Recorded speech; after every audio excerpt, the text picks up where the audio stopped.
Hello, everyone. Welcome back to a new chilled or relatively chilled episode of It's a Progressive World. We're going to do a little watch along of a debate, apparently a heated debate. Sam told me not to check it out, but I'm just going to pass it on to you right now. So I haven't actually seen it, but PBD himself on his channel says a heated debate. So it's a heated debate between two Iranians, and we're two Iranians Two watching what? this. And Sorry, what? Iranians, it comes from the word Iraq.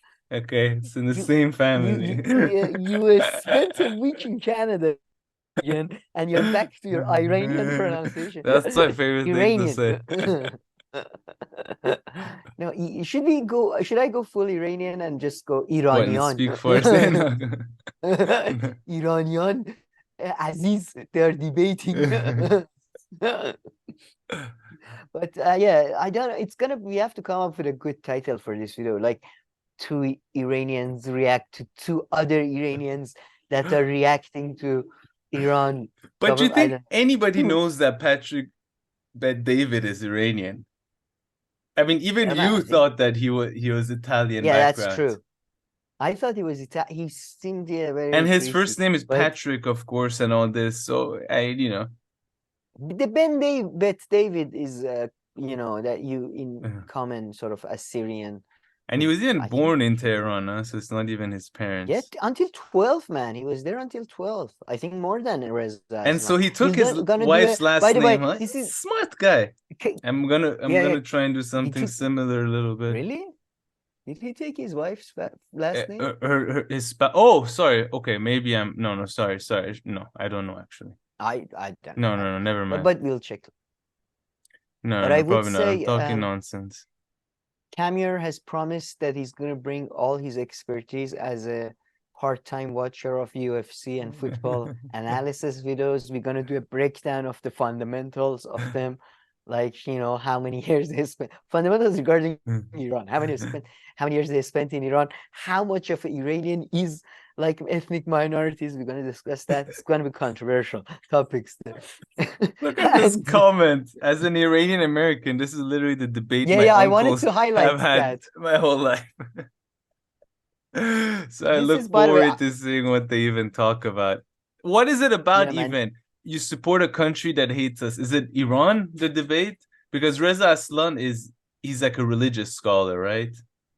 Yes, yes. No, we're gonna play the whole thing, hopefully. This is, by the way, gonna be a watch Yeah, it's supposed along to be sort of watching all review. so. So because Camille hasn't seen any of it. I say suppose because But sometimes we're incapable of following what you see. We don't play a minute of this video. I'll it put might be timestamp down below for when the watch along actually starts.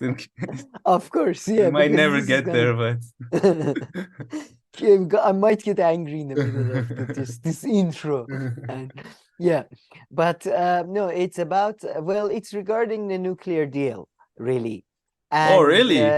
it's yeah, yeah, it's very fascinating look, I think, because even though these two people have spent most of their adult and I think even teenage years abroad, I do think they kind of represent pretty much, I would say, about 80%. This debate represents about 80% of the sort of debates and views within Iran. And then the red 20% is the Islamic Republic, a bit more conservative thing. But genuinely, I'm not joking. They're, as somebody who lives in Iran, their views are both much more representative of Iranian public. And I don't mean Iranian bourgeois. I mean Hmm, like working class, like, people who work manual labor I and all see. that. Interesting. So I'm interested to see what you think of it. But the general thing is, just before watching, I guess the general, Patrick Bet David is, the type of Iranian who says that, the nuclear deal is strengthening a evil Iranian regime that is bad for its people. And Reza Aslan is the type of people, no, we have to integrate them into the international system so we can sort of slowly reform them, like, uh, to a lesser extent what we what they did with China and all that. So I disagree I with both, personally, but yeah, exactly. We disagree with both, and probably 99% of Iran's population. So yeah, it would be interesting I think, to see your take, and I don't know, maybe some people might find my take. I try to know. I don't know. I actually, after watching this video, I really like these guys because they remind me so much of my uncles as the not the uncles, but a lot of Yeah. like Of dad's uncles friends. in Iran. In Iranian Iran we have uncles. Iranian uncles. There are a lot of dad friends who are also uncles. Yeah. So and yeah, Okay. it's quite good. I to be honest, I have to give it to Or I Patrick guess maybe everyone. Betskay. He's very As an Ethiopian, this everyone reminds me of the conversation that the old heads had. So I think this is exactly. just uncles No, no, no, worldwide. no, But sorry. no, no, no, no. It's not. It's. Did you read as a Ethiopian? As an Ethiopian, yeah. Ethiopia. I always tell you, the one of the very few other nations like Iran that is remained, never got colonized. So it's like a continuity from the medieval times. China, Iran, Ethiopia, basically. So I'm just saying, we are awesome. Okay. And before before I interrupted you, were you saying anything worth actually repeating or Oh, saying, or should not really, but we? it's a really interesting debate. Before watching it, though, from what you know from both of them, because you know a little from both of them, I suppose. How do you? What do you think? Do you think you have an inclination towards any, or? I think I would still I think I would Reza Aslan, because just based on like the two positions that you said, that like one of them is the nuclear deal is giving this evil regime blah blah blah blah blah, versus the other one of no, let's integrate them into this, although the integrating this is bullshit. I If I had to choose, I would say that argument has more merit. I would, yeah, I would. Okay, so I would, yeah, I would lean towards Reza Aslan if if I had to pick one right now. Mhm. How about Interesting. you? Yeah, I mean, before, let's say before, if I'm putting myself to in the head of me Yeah. before watching it, same. Yeah, I guess I tend to, yeah, be more towards the, I'm pro. I mean, that's the thing. I mean, I'm pro integrating them, but I don't think nuclear deal was that. So it's a Hmm. bit, yeah, Yeah. exactly. As you say, it's very difficult. But I think it was very clear debate. You got to give it Okay, to them. interesting. Yeah. Yeah. Okay, all right. I guess should I press play? And by the way, are you drinking? Yeah, I'm just having a beer. Me too, so it's good Nice, because nice, I think it helps. Man, nice. the best part of this debate before, sorry, just the last, digression. The best part is when they break into Iranian and Patrick especially. It's like basically me and you well, me mostly when I'm angry, and it's really good. It's really good. Interesting, interesting. Okay, all Mm. right. So I say we try watching like 4 or 5 minutes at a time unless we want to stop. So we'll Sure, I see. think there are Flexible. natural Yeah. breaks there, yeah, and as well, so you can go with them like ending a question or Yeah. ending the answers. All right, let's see. 3, 2, 1, go. Iran. You and I are Iranian, and when I tell a lot of friends that Reza's coming on, I had 50-50 split. What people say? That's about right. Oh my God. Let me tell you, don't do it. Because I'm going to tell you, they're going to target you, these Muslims. You got to be careful. You call out Christianity, nothing will happen to you. Call out Jesus, nothing will happen to you. Call out Scientologists, something may happen to you. Call out a lot of, but like, there's one thing you don't go. You just don't go. It's kind of like the movie Tropic Thunder. What does he say? You never Nobody go go full retard. The point is, you don't ever bring and argue the Muslim religion, and there's risk to it. By the way, I've brought gangsters, mobsters, Samuel Gravano, and everybody will say, you cross the line with Muslims, they are fanatics, they will come after you, et cetera, et cetera. Then some of the people said, hey, let me tell you, the fact that you're bringing him, I think you're going to enjoy the conversation. You guys are not going to agree on everything, but I think you're going to enjoy it. He's reasonable. Some of the stuff he says is crazy, but you can enjoy it. Which, by the way, Right. to be fair, I've enjoyed this conversation a lot. And Some of the people that know that I'm a capitalist, why would you give this guy a platform? This is my desire. I enjoy this. I walk away today saying, what a great way to start the day. But the one thing a lot of the Iranians will say, Okay. they'll say, That's really Patrick, he's a romantic. nayak. He's a nayak. How can you talk to a person from Nayak? Do you realize he represents Iran and he is a spokesperson for those guys, and they defend and they want the nuclear deal because it was them that started the nuclear deal? Go look at the website, who sits on their board. Dianne Feinstein, Hillary Clinton, Kamala Harris, all of these guys. You have to be very careful dealing with Nayak. Now, for people that know who Nayak is, Americans don't say Nayak. I didn't know what that is. Americans will say NIAC, which is what? National Iranian Association of...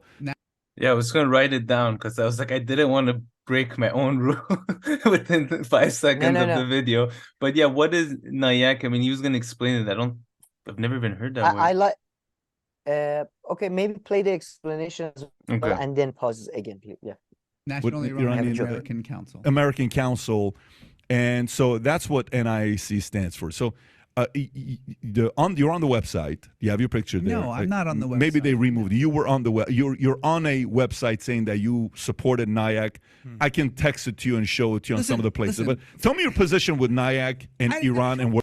Okay, I think so. Yeah, what is Nayak? Because it seemed like they were going to get into a little I just like to, before explaining who the hell Nayak is, I like to point out nobody in Iran, because he kept saying Iranians call it Nayak, but in English we say, and nobody in Iran calls it Nayak.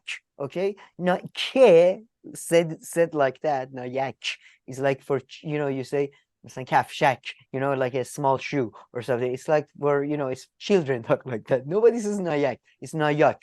Everybody says Nayak. And it's the organization that was founded, I believe, I may be mistaken on the founded, but at least for a very long time, was headed by Trita Parsi, a regular on left-wing online programs. Yes, he and if anybody's familiar, I think I've said this before, but if anybody's familiar with Trita Parsi's sort of political background, he was a student of Francis Fukuyama, the man famous for End of History at Johns Hopkins. Then he's a Iranian Zoroastrian, sort of Iranian dual citizen type thing, I think based in Europe. And what he did try to do was who based in Europe? The Nayak guy. Trita. The founder of Nayak. No, Trita Parsi. Yeah, the founder of Nayak. Yes, Trita Parsi. So Trita Parsi in Washington. Yes, then he came. No, he was based, and I think he comes back and forth. Really? I think he was Swedish. I think he was Swedish Iranian. I thought Trita Parsi was born and raised in the U.S. No, I'm pretty sure he was born in Iran. Yes, he was born in Behbahan. He went. Yes, wow, Iranian Swedish. I had no idea. Yeah, because I mean, he's just so he sounds so American. And in 2002, oh wow, his father. Is this an alternative Trita Parsi page you just set up before this, or? Yes, that is the level of commitment to this bit. Do you have this level of commitment? No, so shut up. Okay, interesting. I had no idea. I thought he was just born and raised in the U.S. fully. Okay, interesting. Well, by the way, just a fun fact: Trita is basically Persian for Trinity, which is I found quite interesting. Very, very cool name, I thought. Anyway, Trita Parsi attempted to set up an Iranian lobby in America, which at the time, and I was a student at the time, so I'm just saying emotionally and psychologically, I didn't do anything about it, but I really thought it was a good idea, because as in Iranian lobby, not as in a lobby for Islamic Republic lobby, try to do an Iranian lobby, try to do sort of view Iran as a country, because in foreign policy, it's a well-established fact. I know people on the left find that very difficult to understand. It's a very well-established fact that really change of governments don't matter at all. For example, interesting case studies, France during the interwar period, where you had anarchists and communists in the government. You have Iran, for example. Foreign policy is not determined by any ideology, but self-interest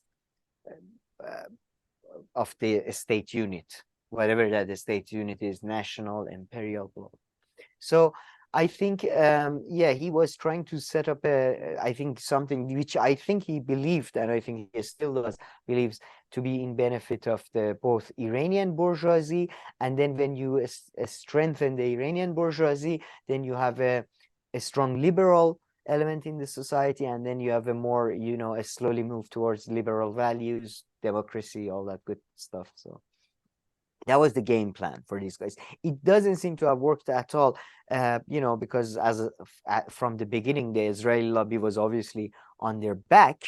Also, the development regarding the deal really hurts them, because this type of thinking was the biggest type of thinking, was the most prominent type of thinking in Iran until 4 years ago.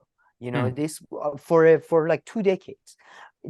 You had this very minority conservatives standing in front of this type of ideas, but overwhelming majority of the public and the establishment even was with this idea that we need to get access to global markets, we need to do this, blah, blah, blah.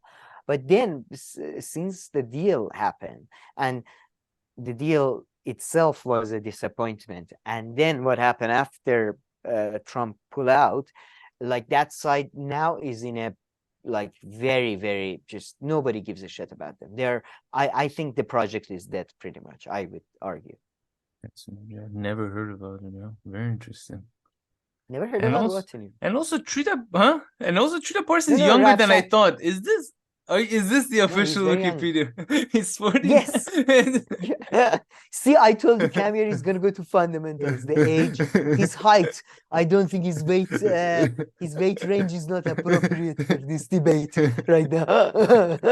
No, but I would say no. The Rouhani gang, man, the Rouhani people, Sanjani people, Khatami, even all of these people are basically on the same, the dialogue of civilization. It's same sort of type of thinking. Not that I believe there is in Iran, majority of people, I would say now, believe there is like Nayak is this front group by Islamic Republic that is, oh my God. No, man, it's just bunch of Iranian businessmen trying to get like regulations removed from their pistachio, that's all it is. It's not like there are parallel thinkings. You don't need to organize. There is no need for a conspiracy. So that's Anyway, that's I hope I talk less from now on. No. But then again, the important part is in Iran nobody says everybody says nayak. Nobody says nayak. That it's not your little cousin. Yeah, I love that. And what you just said, I mean, this is anyway, I'm not gonna the thing with the whole conspiracy theories and all this is one reason conspiracy theories bore me. It's because they find conspiracy theories for like things that are just very obvious, like why very other simple explanations exist. Why would this have to be a front of this? Well, as you explained, there are other parties and other groups that would of course benefit from that kind of position. There is no need for conspiracy. I think conspiracy theory is truly a mindset, though. It's not it's an approach. You know what I mean? For example, if I tell you one of the people on the board of their Nayak was Hillary Clinton or Dianne Feinstein, what do you think? What is your reaction? Right. My thinking is they supported the deal. They are always for making more money. They're with the global international markets. They're in the pocket of oil money, and then they saw, there's some lobby group. There's an easy way I can probably make 10 grand a year, and I add it to CV. Okay, I do it. That's my thinking. But then the approach of some people is, okay, this clearly proves that Hillary was involved in a exactly. company. That's why I went this, which is like. Yeah, why is that like strange? So I mean, you have to remember, man, a lot of people listen to this. So give an audio feedback. Sorry. You're absolutely right. Good point. Okay, let's go back. Let me press play for a bit again. Let's hope I talk less for a bit. Where you're at. Fuck about Nayak. Okay. This whole thing is so stupid. Well, people are asking, just so you know. People are asking because they've been brainwashed by a purposeful, deliberate, well-funded, well-coordinated disinformation campaign that seeks to paint all progressive Iranian voices as regime supporters.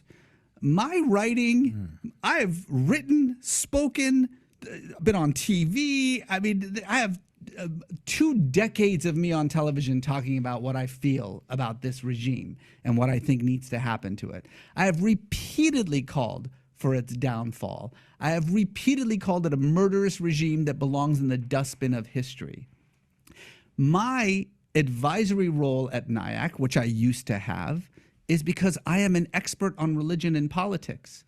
So I advise the Plowshares Fund. I advise NIAC. I advise the fucking State Department. I advise actual Congress people who are making these decisions about what to do with I Iran. make money I'm an everywhere. expert in Yeah. Iran, so I advise those groups. I have no loyalty or membership to NIAC. I'm not here to speak for NIAC. To be fair, you don't advise the other side, though. You're strictly advising the progressive side. You're not advising 100%. which they support the nuclear deal, which you support as well. 100% support the nuclear So you deal. support negotiating with a nation that says "Marg bar Amerika," death upon America. You're comfortable negotiating with a country that hates us. I'm sorry, who do we negotiate? We only negotiate with countries that love us? Is that how negotiations work? Have you heard of the phrase diplomacy? But diplomacy, there is no I'm fully- negotiation with a country that actually... Just before moving on, yeah, what do you think of this so far? I think Patrick Ben David was just playing a little bit of devil's advocate though there at the last comment. Yeah, that he I made. think so. Yeah, so Yeah, I want to get like into how that. he turned I thought to the other guy. The other guy's like, "What the hell? I'm not my time. I'm allowed to make a comment in 3 minutes." What? What was that? What did I do? Yeah, that was so. Yeah, but he pays my bills. Why do you ask me? I can't disagree. What are you talking about? He's just sitting there. Yeah, that was a very. I have to say that was I like a it. He got really on the bad. offensive. That was a very dirty tactic by Aslan. That was really dirty. Like, putting the guy whose livelihood is dependent. So do you negotiate? So he had a choice. The guy who's Patrick's, I guess, side guy. He had a choice between looking really stupid or disagreeing with the person who pays him. So really difficult moments. Yeah, But before they got into smart. the main debate, I thought you can maybe timestamp this. We can discuss also their background a little, because that would be, I think it comes in handy just to put Okay, us let in me their bring mindset. up pictures so I can find it more easily. Whose background are you going to talk about first? Patrick, bring up his Wikipedia page as well, Okay, so if go I ahead. make a mistake. So Patrick David is a Syrian Christian Iranian, and not Syrian, sorry, Assyrian. Sorry, it's just in Farsi. So Assyrians are they are my recognized minority in Iran. That recognized minority means they have a seat in the parliament. So in Iran, we have a sort of a religious segregation still, kind of, at least in voting systems. So, and yeah, so, and I don't know if you know, do you know generally about, for Iranian Assyrians, Iranian Armenians, what kind of class they are from, what kind of background? Assyrians and all that, I don't know anything. Armenians, similar to Armenians, very Armenians similar to Armenians. are middle. I mean, based on, so I haven't seen that many people whether I lived in Iran or not, but I would say they're middle class, but not necessarily like super rich people. I mean, they're, I don't want to say working class, because working class kind of means that, you really work at like a factory or something, but no, maybe like some kind of small business or like your shop or that kind of stuff. So I guess I would say middle class. And yeah, I would say that in general, completely right. Course. Yeah, you're completely right. I mean, you have got to realize in Iran, first of all, there's a big underclass, as in people who do not have regular jobs, like at all, right? They are not maybe homeless. There might not be that big of a homeless population because of old family structures, blah blah blah. But there's a big underclass. Then you have the biggest class, which is working class, probably, like the shop service industry and Mhm. manufacturing and all that. Then you got the middle class, which is probably about the same size as the elites. It's so small now. And yes, Armenians are like, I guess you see them a lot in managerial jobs, Mhm. like it's a yeah basically. And it used to be the case, especially in the like before, where there were more estate jobs. Basically, I mean, like the Iranian estate really arose from, it was almost fully like manned by Assyrians, Armenians, Circassians, you know what I mean? Like just basically minorities, basically Jews type of thing. So yeah, they are very much in estates, especially in like, oil industry, petrochemical industry, that. So exactly, you're right. They're sort of middle class managerial types. So that's the type of people who are especially are, in love with, Shah and stuff. And Yeah. as minorities especially were pro-Shah, super pro-Shah. It's just, unbelievable. Plus, of Then, course, the old bourgeoisie and so yes, they were pro-Shah too, but I would say minorities, like you have old bourgeoisie, because it's bigger, there was a bit more, yeah, breakage there. But minorities pretty much were all, although I would say I think minorities are now the ones that remained in Iran are the conservatives now. So they are not fully against the Islamic Republic either. At any rate, I'm just saying his family is very sort of background pro-Shah type thing. And he probably. Reza Aslan, on the other hand, is his father apparently was a communist, and he's, I believe, changed religion more than a chameleon changes its really. colors in his whole life. Yes, he's become, he was Muslim, then he became Christian, then became Muslim Stop, again, then he's really. Christian. I think he's a Muslim again now. Yeah. Stop, Yeah, I really. believe. But his father was a communist, yeah, I believe. And he was So he was prosecuted, born I think. Shia. He converted to evangelical Christian at the age of 15.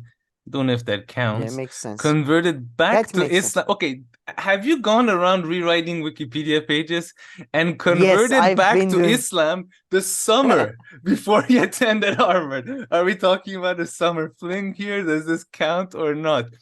And then he I don't became know. That's a good Shia. question. By persuasion. I love this. I love this detail. Converted back to Islam the summer before he attended. Okay, so while he worked at McDonald's, this guy Look, gave him there a was this book. hot girl. Yeah, this There was this hot girl. She was a Catholic. I had to convert. Okay, there was no other way to marry her. Oh man, I know at least two I'm people. dead. I know at least two people who've converted to Islam over a hot chick. Hey, one of the better reasons, but One of the better reasons, but one of them got divorced. No, both of them got divorced. So now they're trying to Aslan convert back. said that he spent the 1980s pretending to be Mexican Due due to to amount amount of of discrimination. discrimination. I don't know, man. That sounds like bullshit, to be honest. My uncle was in LA in Yeah. 1980s. So that sounds a lot like bullshit. Another uncle And of mine also was going living for in Atlanta. Mexico. So yeah. And also it No, sounds man. This like is you. where did he live in US? San Francisco Bay. That is literally where both of my aunts Yeah. and one of my uncles lived. So fuck no. Secondly, I give you a trivia. It's gonna blow your mind. Guess who is he related to? Stop. Do I know the person? Yes, it's an Iranian old-fashioned celebrity that you know. Oh, but you I'll know give I'm you a not hint. good at It's those a things. female. This one, I think even you know the name. I Who think is it? Leyla Fruhar. You don't know Leyla Fruhar? Jesus Christ. God damn it. You suck. Sorry. You're the worst Iranian. Leyla Fruhar, she's so much more famous, by the way. It's like being it's like Iranian, not Madonna. Iranian Madonna is more like Gugush. Like, I don't know who's less. I don't know. She's super famous. Yeah. Like very famous Iranian 80s singer. She's his aunt, I I believe. see. It's Oh, you've hilarious. heard the name though. You've heard the name, Layla Fuhar. I know if I put the music, you would No, I was just looking at the automatically your song body. names. I was thinking, yeah, No, maybe you some won't of remember these. the song names, but Oh. I'm sure you know the songs, man. It's like it's Hair, and there are two other singers, and Hair are the singers they play But at parties in Iran. I've told you this like many times. Like not once in my life did my parents put on Iranian music in the car or in the house. No, but I remember the Iranian friends we had. They play the same. You know what I mean? Like, no, I Yeah. don't think. No, because in parties in Iran, they play foreign music, but then they play this in the middle because these are Yeah. No, nostalgia. yeah, This is no, for 19, sure. this is like our ABBA. She was like our ABBA. That's the most proper sort of, No, but if she's yeah. super. I mean, we are talking again, ceiling like super famous people now. Like, Yeah. her father was a famous actor as well. Like this is like, we are talking like art dynasties type thing. Yeah, that makes sense. She was an actor from the age of 3. Anyway, let's go back to Reza Aslan. Yeah. So yeah, her father, let's check that. I believe her father was a communist who may have been prosecuted in Iran during the thing. And by the way, that bullshit TV show, are you aware? Leftovers? No, you haven't. I thought maybe your wife might be actually a fan Maybe because the name my sounds my familiar, but sister is. It's I hate it so much. It's the type of thing though that all the people that are around us and are actually not like us are nice and not completely evil. They love it and it's just he was a sort of advisor to that. He's basically man. He should come out as a Baha'i. He's basically Baha'i. He's one of those guys who's all the religions, all the Jesus was amazing man who did amazing things. Muhammad, were all social reformers, and they were amazingly. That's he should come out as a Baha'i. I think Baha'i fits him because Baha'i is basically all and Baha'i is like a perfect thing. You're basically Shia, you're evangelical Christian, basically same shit, really in effect. So. I don't know. What do you think? Am I right about that? Do you think? No, I see what you mean. I wouldn't say I don't know much about it to like add anything, but it doesn't sound off to me. Oh, the Baha'i bit? Okay, Yeah. yeah, fair enough. Okay. Yeah, no, it's genuinely, it's basically like, first of all, I mean, it's basically like an shoot of Shiaism. I mean, they like to think it's a different religion these days, but nah, it's not. But it's basically like every religion's good part is right, the bad parts are not. And we're gonna change with time. So fuck you, like you can't get us on hypocrisy or consistency or anything. We are just for good things as of today, according to today's system. Very good, very good. Anyway, go ahead, play. Sorry, again. I see. No. I see. Okay. Any more of the fundamentals you wanna? No. Let's see. Let's get them. We're minute 4 now. Let's see if we can do a few minutes here. Agrees with you. But we the question, negotiate with countries that disagree with us. I totally get that. But for the most part, the countries we negotiate with that disagree with us, they don't say death upon Americans. Iran says death upon Americans, the top of the Iran. This is not even the people in the streets. Who gives a fuck? So what? So give $150 billion? That's a valid concern. That's a valid question. First of all, it's their money that we are releasing in exchange for removing nuclear weapons from Iran. How do you suggest we remove nuclear weapons from Iran, Patrick? Okay, I have ideas for you. I can give it to you. Not to remove nuclear weapons. First of all, do you believe no matter whether we give them the money or not, they're not going to continue working on nuclear weapons? They literally didn't. But hold on. Nope. We're not going to move past this until we establish the facts. The JCPOA, which was negotiated by the United States, Russia, China, the Security Council, and Germany, which is extraordinary. The idea that those 5 countries came together and the European Union and agreed on anything, let alone agreed on this absolutely remarkable deal under the Obama administration to remove all the enriched uranium out of Iran. There is zero doubt that that worked. Zero. The IAEA came out in no uncertain terms and said, within 12 months of that deal being put in place, Iran no longer had the enriched uranium to create a nuclear bomb. Within 12 You have to months, be naive to believe that. Okay. You have to all be, right. but fair enough. Let's All right. buy into Let's the not- naivete and okay, move forward. okay, Let's just say you're right. Let's say you're right. Let's not believe the people on the ground who No, are actually monitoring the nuclear plants. To Okay, believe fine. somebody that believes in the values that they do, yes, I don't believe that. But let me go to the next one and ask you the question. Let me go to the next one and ask you the question. What's the alternative? Let me go back to the next one and ask you the question. Okay. Your father was right about Khomeini. Fair? Yeah, absolutely. Your father was right. So do you think Iran, and I know this is going to be hard for you to answer this question, don't go Mossadegh. I'm purely talking Shah and the advancements we were making under Shah versus what happened to Iran under Khomeini, okay? If we had a choice between the two, this is not you can't say, well, I would choose this. I wouldn't choose either. If you had a choice between how Iran was during Shah's era versus Khomeini, which would you choose? Neither. I knew you were going to say that, but you can't say neither. Fuck that. You cannot say neither. How do you mean neither? How can you say neither? Be honest. I'm being serious with you. You may literally have this idea. No, I mean, so far, really on Reza Aslan's side. I knew it. And by the way, just to clarify, like when he said 100%. Agha, for people who don't know, Agha in Persian is Sir. And in Persian is Persia, culture of Persia, Iran, if you want to really understand it. Just take European sort of culture and reverse it, right? Inverse it, truly inverse it. So when people are getting more polite, people are being really respectful. Okay, he's about to kill him. He's about to kill him. Like, look, sir, respectfully, I did say, so this shit is hitting the fan there. But yeah, I thought you would be. I have to actually, this is one of the few parts I am a bit more on Tell PBD. me.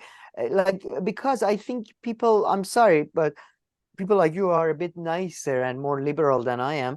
You don't want to accept that there will be times when I'm not saying it's always like that, like these people kind of imply, but I'm saying there are times that you have to choose between a Khomeini and a Shah, between a cosmopolitan corrupt person or a sort of a conservative reactionary corrupt person. Sure, if it's the actual reality, sure.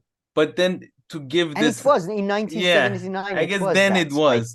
But like now, exactly. much removed, giving this hypothetical in this kind of debate this early on and making him to choose that, like, kind of. No, I see. I agree. I see what you mean. And the nuclear stuff. Okay, he said 100%. It's 100% definitely the case that with the nuclear stuff that they weren't enriching the uranium. I lean more towards his 100% than the way Patrick B. David just completely dismissed that whole thing. No, wait. And also the other thing that Patrick B. David said that really gets on my nerve was backing his point by a rhetoric of that stupid chant, which is as childish as it gets, the one about death to America, which is, again goes back. It's done all the time. Where I don't know if it's done more in Iran or not. I feel like it's not. They narrow in on someone's rhetoric as if it's all about that rhetoric. Have you heard what blah blah blah has said? So that really pissed me off. But then again, sorry. Those are the reasons why I said so far I definitely agree more with Reza Aslan.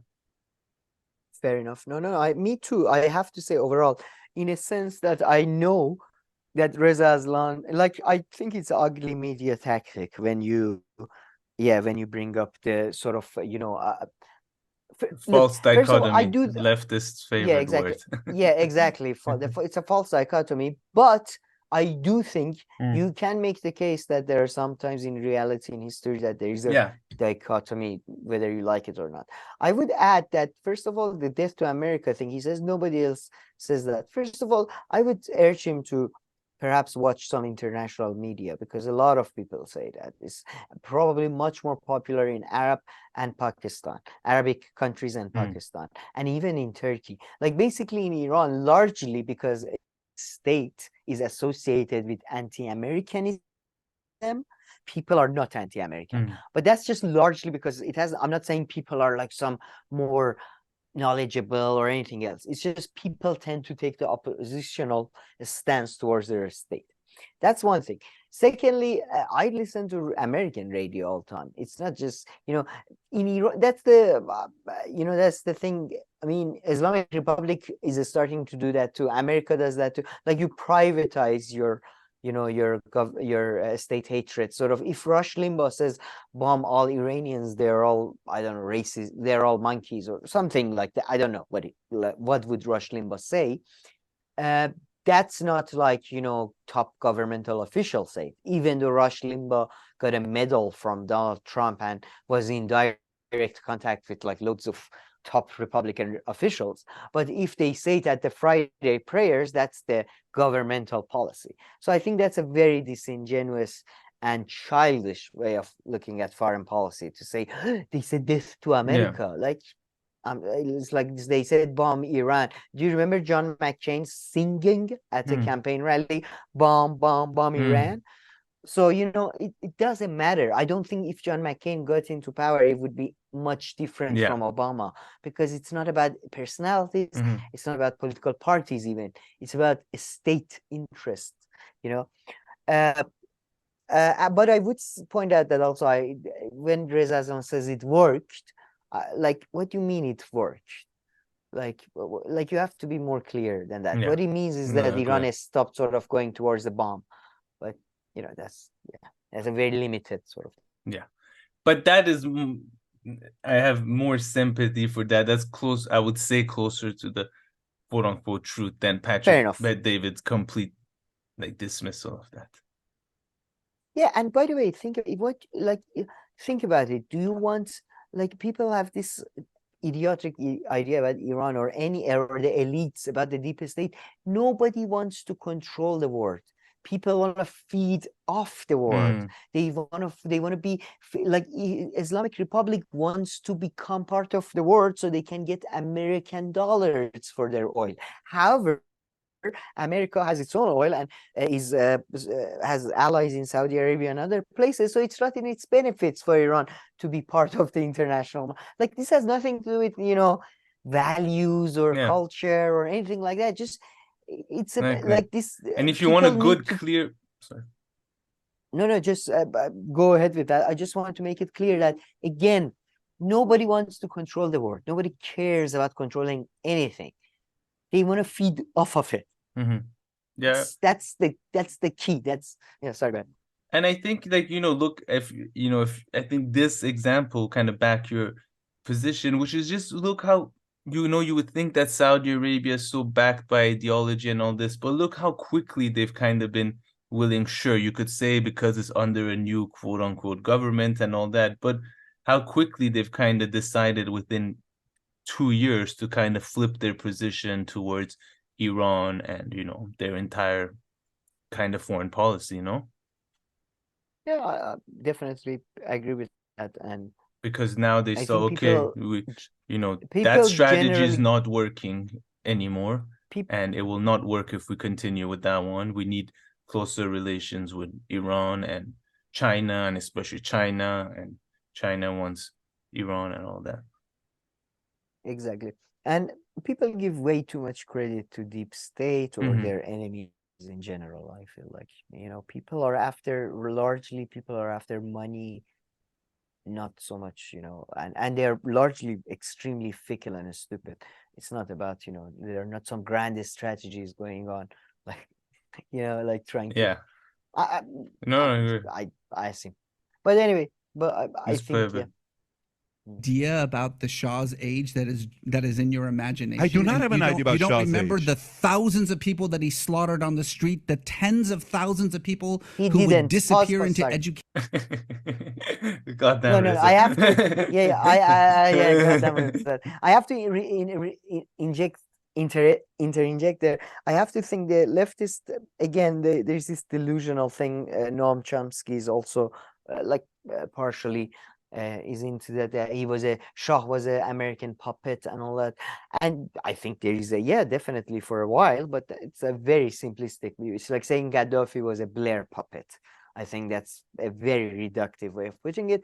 And there were never thousands of people shot in Iran's street. Even Islamic Republic, by the way, hasn't done that. Yeah, Islamic Republic that's a has lot of done people. thousands of people like executed over a Yeah. year or two, perhaps, in like mass sort of things in late 60s at the end of the war. But again, this bullshit, like the idea that Shah was killing thousands of people, it's complete nonsense. Shah, by any standard, was a better leader than anyone, including the democratic FDR. He never put anybody in a concentration camp. He never killed thousands of people. He never did any of that, even though he was corrupt and he was, I'm not trying to be a romantic about it. He brought neoliberalism to Iran, all that. But it's just, there was a dictator, evil dictator. And it goes on to this day, Islamic Republic, I hate them. But again, they are killing children, thousands of children. Like, chill the fuck out. Of There aren't course, that many every people. state kills people. It's just, there is not that, like, whenever governments, like, whenever people pull out guns, people run away. This bullshit of, like, in movies that people run towards it's not real, okay? Just get, grow up a bit. Go ahead, sir. Concentration camps, we replaced one murderous regime with another murderous regime, and it's stupid to say which one would you prefer. It's naive for you to say what you just said. You said since you've left Iran in 79 till today. Adam asked you a question. When's the last time you visited? You said 2005, before I became famous. You didn't use the word famous, but before I became known in a marketplace. Okay, you haven't gone back since. Under Shah, you could go back. This is not about saying one did it right or one did it wrong. Is your question which is more beneficial to me or which is better for Iran? It's by the way, the Shah was more beneficial to the people. You're saying Khomeini is more beneficial to the people. Fuck no, that's not what I said. So the question I'm asking is, literally said what is more beneficial? I mean, again, I was just on Trita Parsi's page, right? And like, I mean, just this whole thing where he just said, oh, you would have gone back under the Shah, as if under the Shah there would be absolutely no chance of anybody going to prison. Here is saying, I just saw this. This is Trita Parsi. Born, his father, Dr. Tush, was a politically active university professor at Jandipur University, Ahvaz, who had been jailed twice. First by Mohammad Reza Pahlavi, and then following the Iranian revolution by Khomeini. So again, this kind of backs more Reza Islam's slightly more nuanced take, but because I mean PBD is really going towards like it was 100% paradise to 100% hell, kind of. He seems like he's kind of falling on that spectrum. Yes, but at the same time, I think they're both talking about first of all, they both can visit Iran. There will be no problem with either of them visiting Iran. Except if they hadn't done their military or something, but I mean, they're both probably past the age, right? Yeah, exactly. Yeah, exactly. Not at this age. And secondly, Reza Aslan is probably Reza Aslan might get into a little bit of trouble because of CNN connections if they decide to want to take him hostage for like some negotiation. The idea that and by the way, there were a lot of like Shah enemies who couldn't come back to Iran during Shah times. But then, including my uncle was my great uncle, my mom's uncle, was he passed away recently. He was a Tudeh, like hardcore Soviet style communist, and he couldn't come back to Iran during Shah. He came back to Iran for a year after the revolution. He got scared from Islamists. He ran away back to France, and that was that. So, I'm just saying, this idea that, it was just during Khomeini years, even though I think Shah was better. Yeah. I exactly. So, yeah, I definitely think, this is a slightly childish way of putting it, especially because nowadays, it's just, I feel like nowadays the game completely changed, It's just, nowadays they don't care anymore that much. You know what I mean? Like during Shah and early Khomeini years, they cared. But now it's just like you can do whatever the fuck you want. I mean, it's like talking about an imaginary problem, because you'll see they talk about the fact that they wish to go back, but they can't. Maybe you can play. You can't say neither, though. You are telling me which murderous regime would you prefer? The murderous regime of the Shah or the murderous regime of the Ayatollah? You cannot be that naive, though. You cannot be that naive. Listen, if you take it from that route, the Reza Shah Pahlavi, okay, and Iran, where they were at, which, by the way, for me, an imperialist Are model. you a apocalypse? I'm not an imperialist. My model would be more what we have in America. What I'm asking you, a simple question you can't answer. During Khomeini, No. millions of people died from other countries. Other innocent people died because of Khomeini's policies and his regime. This is not Reza Pahlavi's other people died because of his regime. What? You can't give that argument. Okay. For you to say that what you I'm going to wanna do- choose both the If what you same. want to do I mean, I is think this argument was too childish to Very, pause very or quick. add anything No. to Very, it. very quick clarification. What he's referring to here in a very simple-minded manner is Iran's revolutionary sort of thing that they say it exports the revolution, Iran's involvement in Syria, long before that, Lebanon, Palestine, blah, blah, blah, all that. I don't know if he knows this, but during the Shah, Iran intervened in Oman to prevent a communist revolution. We saved Omani king, and to this day, that is why Oman remains, and the physical location of Oman, Iran remains a very close ally of Iran, because Iran has always been for stability so Iran has always been meddling in different countries' affairs. Not to mention, famously, Shah, I think in one of his biggest bundles ever, getting Iran involved in Vietnam, sending Iranian medics, I believe, to Vietnam War, helping Americans, all that, in a completely unjustified and I think disgusting, like it's like they couldn't, like basically they couldn't put up a fight. Like, well, they did, and yeah, it's kind of like it was very similar to Afghanistan situation sort of thing, like attacking a much weaker enemy. So this idea that Shah was like this tame, and Shah's relations with Americans strained during the last 10 years of his presidency, and Americans, in my view, were crucial, pivotal to Iranian revolution. If it wasn't for Reagan administration, if it wasn't for Carter's administration, there would be no revolution. Khomeini wrote to Kennedy, and then again, I believe, had a conversation with Carter's people, telling them, we don't have a problem with America. Our problem is with the godless Soviets. I'm paraphrasing, but pretty much that. Yeah. So just to clarify the point about Iran's international.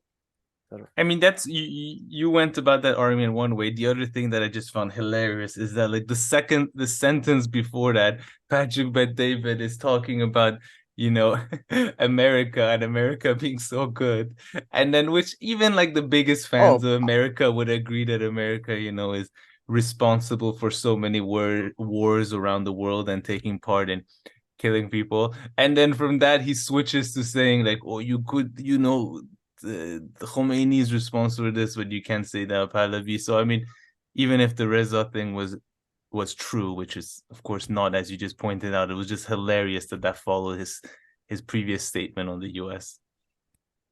No, fair enough. That I would like to just add to my previous argument that there is this video that in Iran every 3 months or so goes viral, and you get it forwarded by somebody. And the video is usually titled something along the lines of the real reason there was a revolution in Iran, the real reason Shah fell, or something along that. And what you see in that is this idea, this thing that Shah says that it's time for the blue-eyed people to learn from brown-eyed people or something. It's time because he was pushing the prices up, and British and Americans were very unhappy with the oil and all that.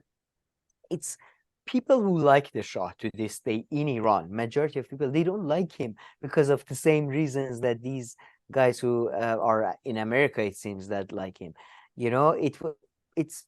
I mean, I don't think they really get the Shah and why Shah is still to this day the biggest, the best-selling author in Iran. His nationalism, not the fact that he was like in the pocket of America. Is a fun intellectual exercise in which you are saying, gun to my head, I can only pick the murderous regime of the Shah or the murderous regime of the It's too Ayatollahs, different. which one would you want? cannot say I it. would say the murderous regime of the Shah. Okay, so then Because you got a gun to my head. not because I got a gun to your head, because logically it makes sense to say right after Khomeini, you're probably not leaving Iran if Shah was still in Iran. Or No, not being in Iran. You probably would, and I would probably, I'd be probably miserable. I wouldn't have. no, I you wouldn't have rights. I don't think wouldn't so. have the same- I disagree. You would have chosen to leave to another country. You would have chosen to come to. I think you've got a nostalgia for the days of the Shah. don't that have a reminds nostalgia. me a lot of like Make America Great Again. But this to me takes you back to why Nayak gets the criticism that it does.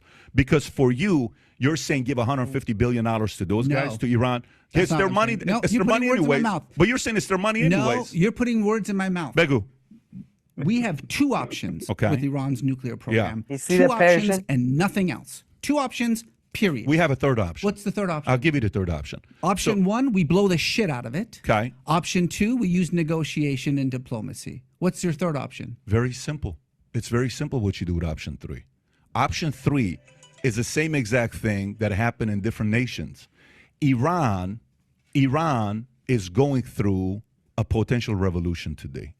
Well, hold on. I want to make it clear. Please. I am talking about 2012. I am not talking about This is 2022. during the I'm not. I have never women's said we should protest. renegotiate Yeah.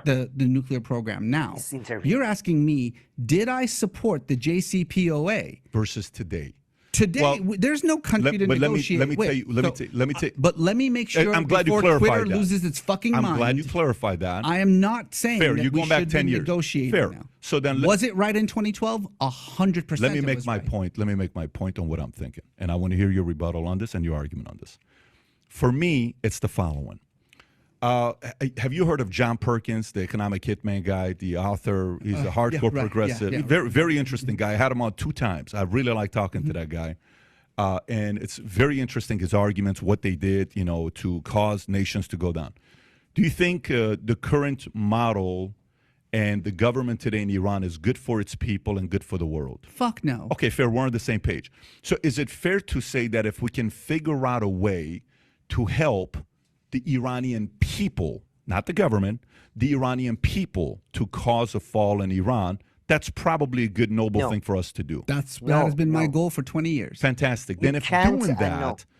your mission of wanting to do that, which NIAC's mission is for the people, policy to help with the people, that doesn't align with the rulers and the president and the people that run Iran. You guys don't share a common value. You disagree? You're wrong.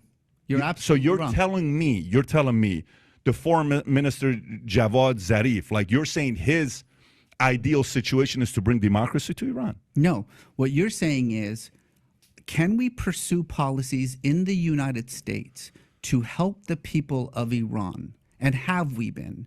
My answer is we have not been. We have not. 40 years of blanket sanctions has not helped the people of Iran. It has only entrenched the government further. And there's reams of academic data that indicates that. The question is, does the, for instance, nuclear deal, the JCPOA in 2012, would that have helped the government or the people? And there is very good, real, meaningful arguments to be made that it would only help the government. I disagree, because there are much better arguments that it would only help people. Why?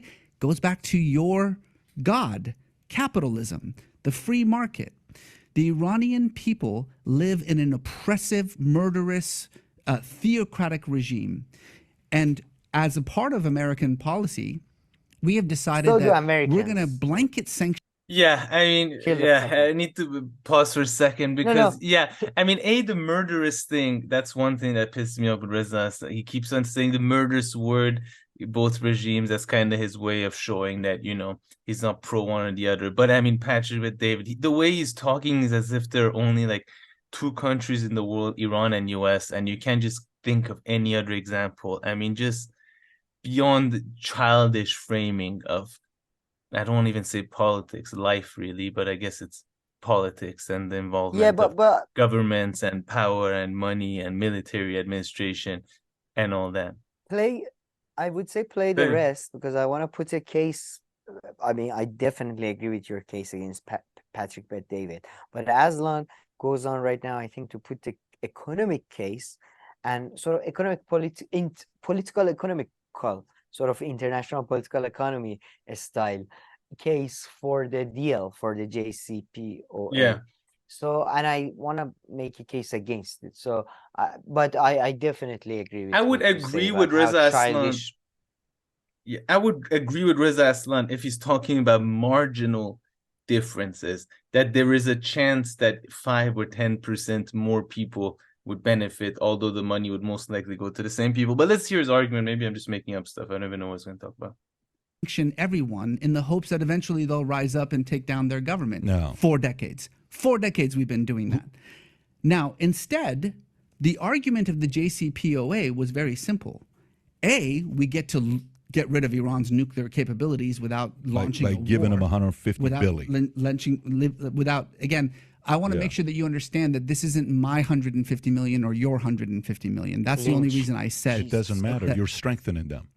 what you are doing. You're strengthening their government. It's not about the money that you give them. It doesn't it's get about to the people. liberalization. You cannot of be the that naive economy. to think the money goes to the people. I'm not talking about the money going to the people. What I am talking about is the policies that arise from the JCPOA, which requires the liberalization of Iran's economy. What the Iranian people. I mean, So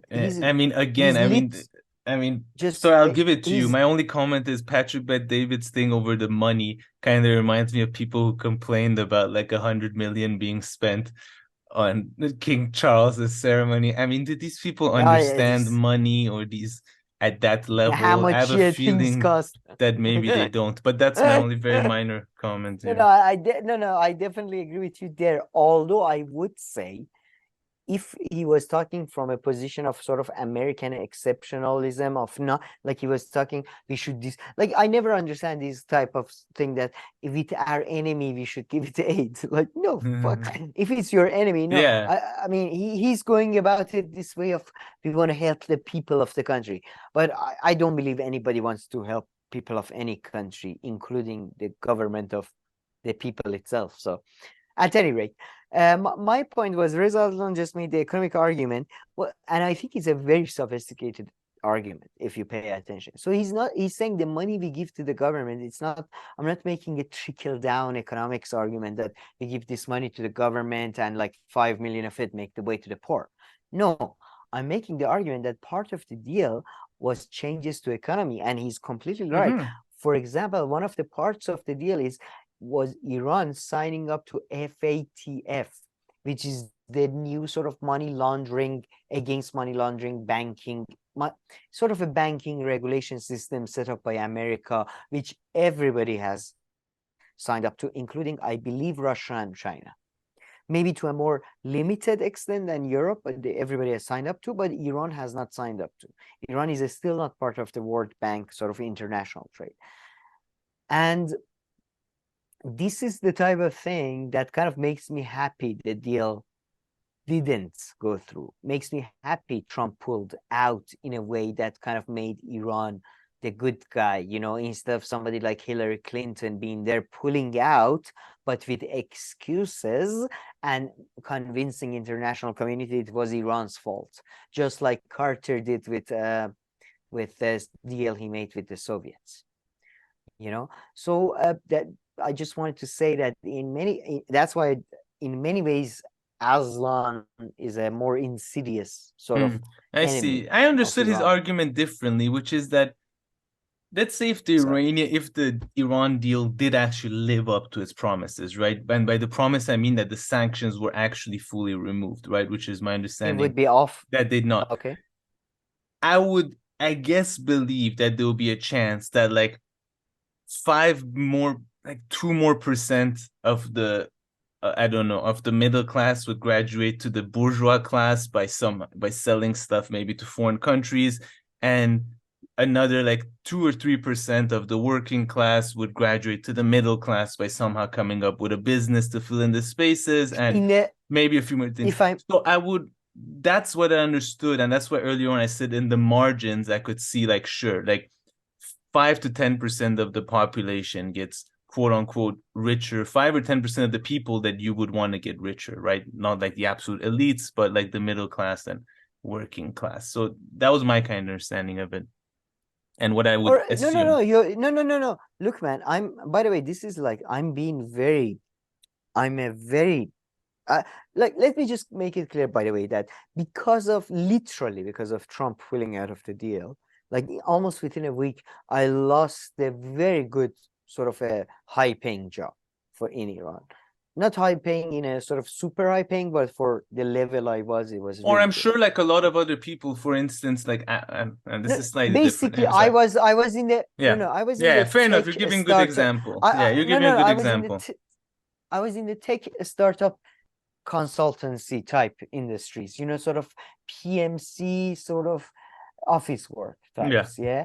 And they pretty much 50% of all of those got decimated after that because of Iran got cut off of that. And I lost a good job. And I know if I had like many other people, and in probably up to maybe couple of millions, because Iran is 80 million, so I think it was about 2 million people would have So I think benefited. that's what I was referring to. I think that's I what I was referring definitely to. agree with you. Also, small businesses would have benefited immensely, because during that time, importation of cheap materials became very easy for like workshops and all that. But you have to take into account, and maybe I've become cynical with old age, that what you would have done was a big success for Rouhani, Rafsanjani, neoliberal wing of Islamic Republic. 100%. And in the long term, the policies they were putting was all privatization. I mean, in some ways, by the way, Raisi is kind of continuing that. This is, again, I think, due to the declining rate of profits internationally. So, but at a slower rate. Those guys were the Clintons of Iran, as you know. Some people may not know, but they were Clintons and Obamas of Iran. So in the long term, a win for them, I think, would have been dangerous. And I think it would have, to be honest, I think I think Khamenei, like, it would have undermined our security, to be honest.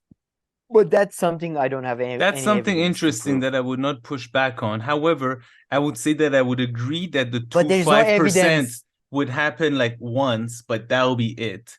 And then it will be continued neoliberalization and privatization, and then that new group would secure all the benefits there were from this opening. But I was just going to add one more thing to it. Oh, yeah, the other thing I would add, though, is that even without that, though, neoliberalization and privatization has always been part of Iranian regime and society for the past 34 years. It's not like it didn't exist. So at the same time, that happens either way, though, no? Yeah, but it would have been there. It would have been a sort of, it would have been like, like in Iran, neoliberalism has never had the success it had in America in the 80s. Like, in Iran, you never hear, do you remember when they got rid of the taxes and everybody became rich? Because like they say maybe they should do that, but they can never, like, it would have been a true victory for them. You think like, so? Okay. 5 years of economic growth. So it would have more neoliberalism that is currently going on, you're saying, would have taken place. Oh, for sure. I see. And it would have, until probably up until now, or maybe a few years from now, it would have felt positive. But in a long term, it would have, I think, in my view, it would have undermined Iran's security. Could have, like, and that's a very interesting argument, which I'm actually more sympathetic than your other argument in a way. Well. Because look at I know for you, I give you two examples. Look at Belarus, the country that, for example, you can compare to Poland now, and it's doing much worse, right? But in 1990s, it did not have the dip in the life expectancy, literacy rates, the immigration of the young people, brain drain, blah blah blah, that Poland and other countries had. So you have to make a choice. I'm not saying either way one is good, but I'm just In a way, it reminds me of Brexit too. You know, it's similar to Brexit because I don't think UK. I think UK had a sweetheart deal in the EU. If they were in the EU, but they had their own money printing system, it's the best, I thought. But the reality was the people who were in the UK supporting the EU were all in the pockets of the Brussels or were romantic. Nobody was interested. And EU was increasingly coming for sovereignty of the UK, but there was nobody wanting to reform that. Everybody was like, oh, EU is amazing. EU is this, like, you know, like, that's the problem. Like, if you leave these people, if you don't get rid of them, then can you get rid of them later? Or, you know, can Yeah. you get rid of these policies even later if they got so much? I see. I Anyway, see. So, I mean, right now, I guess, so the argument would kind of also be related to that, which is that, like, the fact that Iran is slightly secluded, I mean, it's not slightly, to quite a bit isolated, it forces it to not go so much down that neoliberalism or a bit less, and in fact make not just slightly better neoliberalism, long-term not just investments in neoliberalism, a way, which, yeah, I mean, not just neoliberalism. I like to think neoliberalism is just a symptom of. I don't think neoliberalism is a thing on itself. Fragmentation. You know what happened to Soviet Union? What happened to Yugoslavia? That's the thing. That's the biggest scary thing that we don't want to happen. That's what happened to Ottoman Empire. You know. So yeah, I think if it wasn't for that falling apart, they're more towards fragmentation, I think. Although you are 100% right, if it did go through for at least I think we would have had a much more, like, the middle class definitely would have benefited from it, as well as the working class, because the other petrochemical companies, all the oil companies. yeah, I was just going to point those examples. Yeah, like, yeah. But right now, Iran is forced to set up state-funded workshops, you know, and you know that Yeah, like no, I see what you Sepah, mean. Yeah. you know, we talked about this, the gas thing. They were forced. They had a deal with France. France had to pull out because of the Yeah. Trump thing, right? Total. Then Chinese came in. They couldn't do the money transfer because of the banking sanctions. So then Sepah had to do it itself, the gas thing. So, you know, desperation is the mother of invention. No, I see what you mean. What the Iranian people need in order to actually succeed in bringing down their government is access to the free market, is access to the rest of the world. By giving money to the government? You are conflating two different things. I'm not, Listen though. to me. I'm not saying that the money in exchange for the nuclear weapons is what is going to free Iran. I am saying that the policies pursued by the JCPOA have, on top of it, the goal of economic liberalization in Iran, which is why I argued 10 years ago that Iran should be allowed into the World Trade Organization, because then it would have to actually pursue policies that require economic liberalization. You can't negotiate with unreasonable people. It's impossible to negotiate with unreasonable people. Do you know how much shit we send to North Korea right now? Do you know how many billions of dollars in aid we send to North Korea? Is there anyone more unreasonable than Kim Jong-un? That's who we negotiate with, is unreasonable people. Because the other option with unreasonable people is you just bomb the shit out of them. Don't put, I know you're a hardcore capitalist. As a capitalist yourself, don't confuse the two, okay, with a Judeo-Christian nation that we're talking about here. I'm not talking about North Korea here. I'm talking specifically to Iran. If you go back and you think about during the Shah era, when that place is safe, everybody around them felt safe. Nobody around Iran feels safe right now. Nobody in Iran felt safe in the Shah's Of course they did. Of course, it's called Maybe great power. you and your family did. Yours did as well. Hold on. Do you think those two guys have any idea what the hell is going on? They're like, hey, can somebody make sure we're still getting paid, though? Because, I mean, we might as well not be here. They're just, I forgot they were there. We are Americans. This is America. God damn it. They're like, what are we talking about? By the way, do you remember something else? This is from 5 minutes ago, but people can check it out. PBD is like Adam said that this was a very bad show for the people on Yeah. the side. They kept being used as props. Like Adam said this, okay? Adam is interested to know if you like. I'm not. I'm not. What did I do? They don't even know if Right. Iran's in But Africa or the Middle East. These two, they're just. I just wanted to bring up the fact that because he said countries in neighboring Iran, people can Google this. Shah was in negotiations with Americans, and Americans were urging him to stop. He was saying that if Saudi Arabia becomes more unstable, we will invade Saudi Arabia and take over. That was one of Shah's plans. Another long-standing conflict was with Saddam Hussein, and which basically culminated in the Algerian Accords and then the Iran-Iraq war. So this idea, like the rewriting of history, is really pissing me off. Like everybody was afraid of Shah. Everybody. Oh, what are you talking about? Are your example is the perfect one. The moment Shah left, your dad as a communist left. What are you talking about? My father didn't feel safe. Then why didn't he leave under the Shah? Why did he leave right? Khomeini came in. You realize how much hypocrisy there is for that. There's contradiction to that. But let me. A lot of the things that I understood about you, I never honestly thought that you were going to sit here and actually defend the fucking Shah. Are you kidding me? You're defending Khomeini. You're defending Iran. You're defending all the people that died. I defended Khomeini? You chose 50-50. Hold on. Has anyone here actually heard me indirectly you are. Indirectly you are. When I asked you between the Shah and the Khomeini, you said it's neither. What are you talking? You're saying Khomeini and Shah are the same.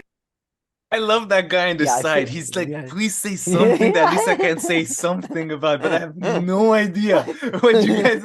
I mean, can you just give me a chance? Can you throw me a softball? Who was the Shah? Who was the Shah? Who's Khomeini? Please say something that I can comment on. So good, yeah. Those two and again, I agree more with Reza Aslan. I mean, if I'm going by percentages and all this, I think he's being more, less bad faith, whatever the opposite of that is, than than Patrick Bet David. You can say, Reza Aslan could have easily said, well, once the revolution happened, of course it was a much more chaotic thing. So more chaotic things he could just come up with so many answers to that. So I just think that, I don't know what you want to say. Yeah, okay. No, do you remember I was talking about the Iranian dream the other day? Like, isn't this the Iranian dream to have two foreigners forced to look? Khomeini would do this, right? I don't know. No. Listen. You know this. Khomeini would do this. Right? Checking his notes. Who did Patrick wanted me to support? I put their names down, but I forgot. They sound the same. So that guy's a king. Kings are good. I don't know. Is that good or right? I thought they're not good. Capitalism, we don't like kings. Not oh my really God! What's the next segment on? He starts going, I have to speak. If not, I don't get paid. It's in my contract. I need to get 5 words out. Okay, we're ending on a Joe Rogan tweet. Okay. I'll say. This poor two guys. I love the other guy like this. What is it? Ours folded. He's just waiting. He's like, give me something. The other guy gave up. The other guy, I think, is wise enough to know, I'm not going to get to say anything. Maybe today will go as an unpaid day, but oh well, it happens, Yeah, exactly. One of them chimes in. Maybe if they give them a few minutes to go to get in a room. Talk about a question. Let me Wikipedia Iranian Revolution just for a second. That's when you at least need one question prepared in advance in your pocket. Even if it's absolutely unrelated, just pull it out. No, man, you need one of those, one of those picture sort of name things just to know who they are talking about. Like, with a pronunciation thingy in the parentheses. Like Khomeini or Khamenei, it sounds the same.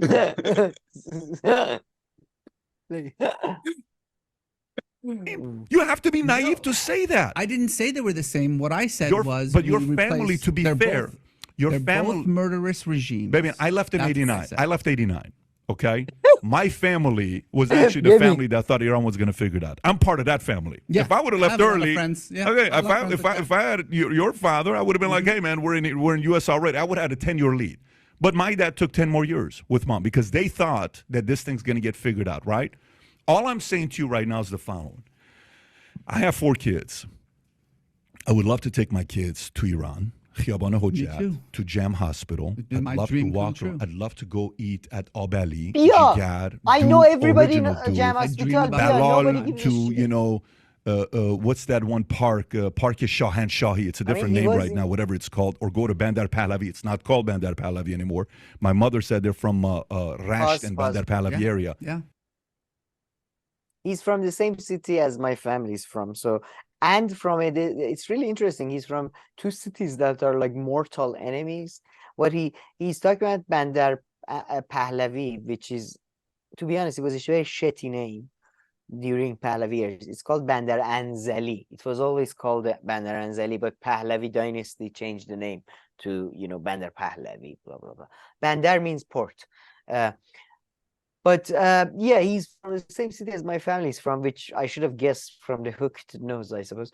But yeah, it's, again, you can come to, I mean, okay, this guy apparently was in the American military. I'm sorry, can you go to, like, can you be in Taliban and then come to America? Yeah. Can you do that without anybody asking questions? Because I remember when I went to UK, there was a sort of form that said, were you part of a terrorist organization? Which I thought was a very interesting question because most terrorists would honestly answer yes. Yeah. But at any rate, I'm just saying, which country is like, yeah, you can be part of our enemy state, the country that did an active operation, tried to overthrow us, and yeah, you can come here. Well, I'm sorry, if you weren't in the American military, it would probably be fine. I know like 5 people working in those places. You say nobody gives a shit. They're all anti-regime. No, Patrick Bet David, exactly. If he didn't have the army thing, no problem. The Reza Aslan thing, if anything, he would have a bigger excuse because like a confusion over his religion things and like what he's talking about. He has a higher chance. Man, the religion thing, man, we have a lot of religion thing is not registered in anywhere in Iran. So unless you make a big deal out of it on TV, which he had, I guess though, he did. yeah. Okay, all right. And even different. I don't even know what he says about Islam, but he probably, I don't know, if he talks exactly their kind of Islam, basic, or he says exactly like that. Yeah, it's exactly like Islamic. But Patrick Bet David, I mean, absolutely nothing. And if Patrick Bet David was just a silent businessman in LA, then he could come and go like all the other businessmen in Iran every single 6 months. I mean, my parents would not see their friends if they could not come and go. But every time I talk to them, there's a different one who's there for a few days from X and YZ country to do business stuff or this and that. I mean, any day I call, they talk about the day before how this person or that person was there. Any of those people, when they come to your house, does their like a speech when they start a conversation with prayer, does they start with anything but God damn this Islamic Republic? I mean, you should just check their Facebook pages. I mean, some of them, I'm like, yo, I would not post those things if I were you, but sure. Yeah, you think it's... exactly. I'm not that ballsy as you guys, but yeah, you post it and then you come and go as you wish. Exactly. So I mean, yeah, of course, there's a higher chance, and if you go in this and that, of course, not 2 countries are not equal, 2 regimes are not equal, they're not in the same position as and all that, but a big exaggeration by he reminds me of some of my dad's friends. These motherfuckers, they don't want to come visit their parents or their grandparents, and except when it's time they have to buy a house or like they have to sell a house. Yeah, or exactly. They have to. They die. It's okay. They die. Then it's okay. The next day they're there. Suddenly, you want to? I want to give you an exact. That was so perfect because I'm going to give an example. Everybody knows her house, her family house, was right in front of our house. Again, I hope Google has this information. Christiane Amanpour, regular on CNN. She was interviewing major people. I'm not sure this was before Khatami interview or after Khatami interview. She came to Iran. She sold her family house in front of her house again, and then she went back to America. She was working for CNN. This was by the time, by the way, at the time where Islamic Republic was much more rigid in every sense of the word. Yeah. If you had like a magazine of like somebody with like showing their chest a little, a lady showing like you might go to jail. Yeah. Like, this is at that time. But for her inheritance, selling the land, she would show up. Motherfuckers. Like, Jesus. I'm sorry, but it just gets really annoying. It's my dream to go there. Iran. I think, my opinion, Really, by giving these guys, even if it's their money back, to make the government even stronger, you're delaying those people being free. You're delaying it 10, 15, 20 more years. Let's establish, what's your goal for Iran? My goal for Iran is to be a nation that is freer than it is today. Okay. Free, such as at this point, we have the exact same goal. we do, but our approach is a different How approach. do you think we get to a freer? Now, it's in 45 years. what is freedom, In 45 years, motherfuckers? What do you mean? We've done one thing. All we have done for 45 years is sanction, contain, and isolate. 45 years. Yeah. Now, you tell me, Yeah. have we gotten this much closer to the Iran that you're asking for? So let me. You're saying American policy? Yeah, no, American I policy understand fully what has he's been saying. sanctions, isolation, By the That way, was a containment. brave can you tell move. Karina That to was- tell the people to get on the Zoom? I'm 6 minutes late. I'm going to be there in 4 minutes. He found his opening. Hold on, let me go back. That was good. He's been so let's excited. play it again. That was very brave of him to jump. You mean America or globally? Yeah, they should have asked the question. Clarify. Yeah, they should have asked that earlier. That's a It's good. so That's a good tactic. When Yeah. you don't know shit about the topic, ask about clarification. Do you mean globally or in this? Oh no, this yeah, is too please. funny. American policy? Yeah, no, American I policy understand fully what has he's been saying. sanctions, isolation, By the way, containment. can you tell Is that- Karina? I Yeah. understand. Hold on, let me go Shut back. up. Hold on. I love I that. missed it. I love that. So let me. Pat- You're saying Texture. American policy? Yeah. closer to the Iran that you're asking for? So let me. You're saying American policy? Yeah, no, American I policy understand fully what has he's been saying. sanctions, isolation, By the way, containment. can you tell Is that- Karina to tell the people to get on the Zoom? I'm 6 minutes late. I'm going to be there in 4 minutes. Pause. Did you see Patrick though? I understand fully what he's saying. Shut the fuck up, okay? This is not your lane. You're talking about Iran. You're out of your league, motherfucker. Okay, so shut up, Adam. I'll ask you when I need your. I fully understand what he refers to. This is an internal conversation between two family members, basically. Shut the fuck up. Don't think this is part of your. It was so That good. was too funny. Tell me, have we actually pursued your goal? Have we pursued our goal? So my answer is going to upset you, okay? And just brace for impact. Maybe take a deep breath, USA, and then take it. And then you're probably going to upset me as well. But you know my answers. These are my answers. I think there are a lot of people those in guys the world They laughed at me. that Cheap want to keep Iran in the havoc that it is today. Absolutely. I think there's a lot of people that Habit. Listen if to this. Listen to they this. Saudi could. Arabia, A lot Israel. it's not just Saudi Arabia or Israel. There's a lot of people here. It's UK. It's a lot of Yeah. people. The last time Iran was very powerful, they became a little too powerful. And they're like, wait a minute, pump your brakes. My people are going to your place. Elizabeth Taylor is dating Zahedi. Frank Sinatra's coming and performing concerts in Iran. Yeah. The richest people in the Zahedi, world in the Jesus 70s are Christ. going to Iran for vacation. The top 3 countries in the world for vacation is Iran. Are you out of your freaking mind? They're killing it. Guys, we got to kind of slow. They need havoc in the Middle East. It's a necessity for some.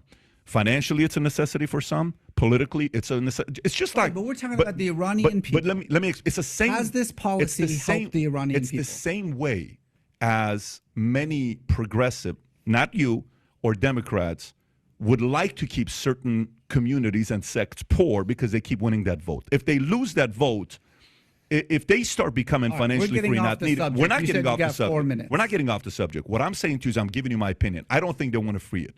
Having said that, my approach would be any possible way to give the power to the people. How, Anyway, how do we give the power to the people? they need weapons. In Iran, the people don't have weapons. We're not gonna ship weapons to Iran like it's You're Ukraine. asking me a question. I'm Okay, telling but you. let's talk about the realm of the possible. No. The realm of the possible is not logical.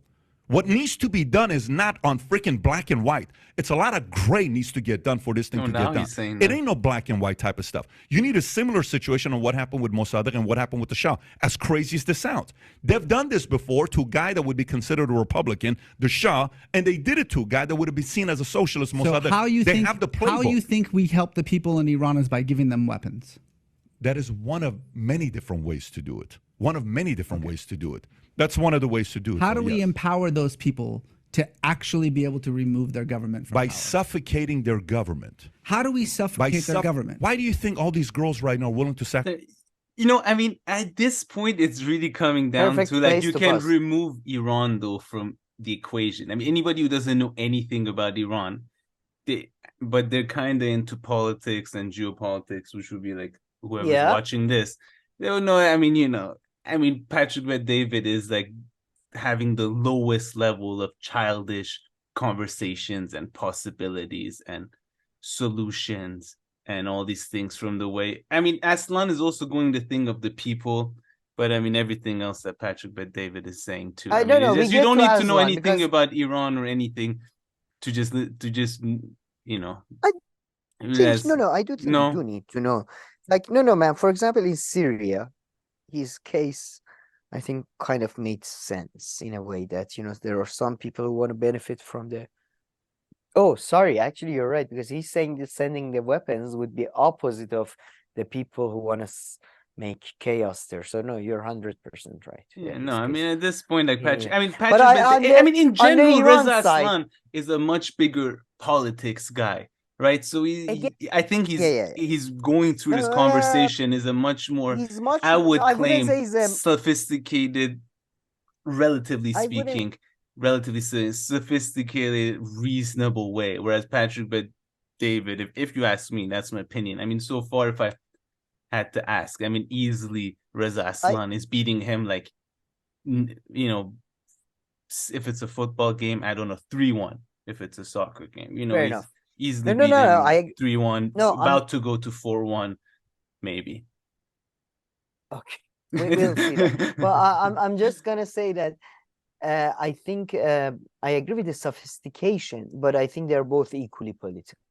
It's just Reza Aslan is much more sophisticated. He's much more of a social scientist than a political animal, yeah, I fair would enough. say. That's that's why I what think I'm trying to say. he misses That's about why I'm Iran. trying. But let's then, on the case of Iran, let's take Patrick Bet-David's nonsense and apply it to real world. In 1988, Iran and US did have a clash, actually. It lasted for 48 hours. And Iran got crushed, like it got lost a lot. But at the same time, it was the biggest Navy military clash US ever had since World War II. That means it was bigger than Vietnam. Anything that happened in Vietnam, anything naval based and air sort of based, because the F-16s were involved, or Korea, or anything else, basically. I don't think it's been suppressed by anything in Iraq or Afghanistan either. So again, I think I've said this many times, but the idea that, like, you know, I mean, it's just so ridiculous, the idea that America can overthrow Iran by sending weapons or. I mean, they don't need to send weapons. If there's that kind of destabilization, you can find weapons yourself. I mean, nobody needs to. If you wanna, the only thing they can do is nuclear bomb on the capital or something like that, and like the Japanese style. And exactly, that's not gonna happen by sending weapons. They did try. Carter tried sending helicopters once. They crashed in the middle of a desert and all that, so that was embarrassing. But I would just add, no, I'm just trying to add the point of just, this is how much of a joke this is, that in terms of, like, again, Iran and America love each other. What would Islamic Republic do without America, without Israel? Well, how else would they get the money from the public? What excuse would they have if America wasn't trying to overthrow them?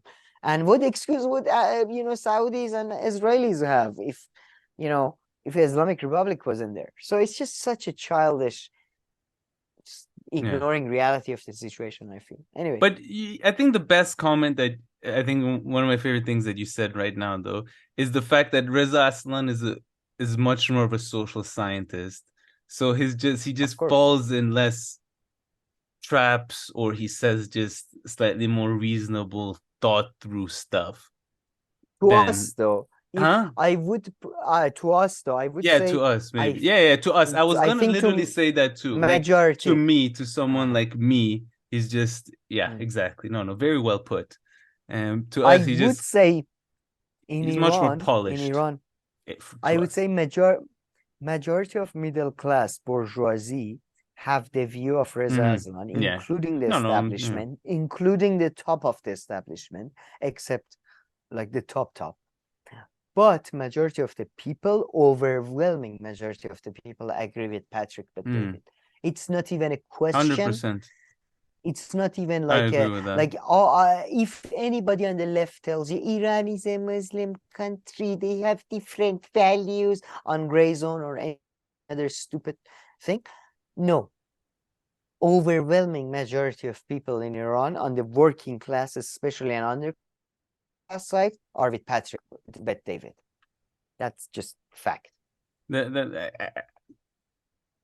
mean, if I would maybe like hold back like a little bit against 15% to what you would say max, but yes, I 100% agree, and that's a very good clarification. Yeah. And by the way, the rest who are not on Patrick Bet-David's side are on the side of Islamic Republic. They are not on the side of Reza Aslan or some weird sort of leftist like we are or whatever. You know what I mean? Like it's Patrick Bet-David or the Islamic Republic. Even Reza Aslan position is pretty much decimated.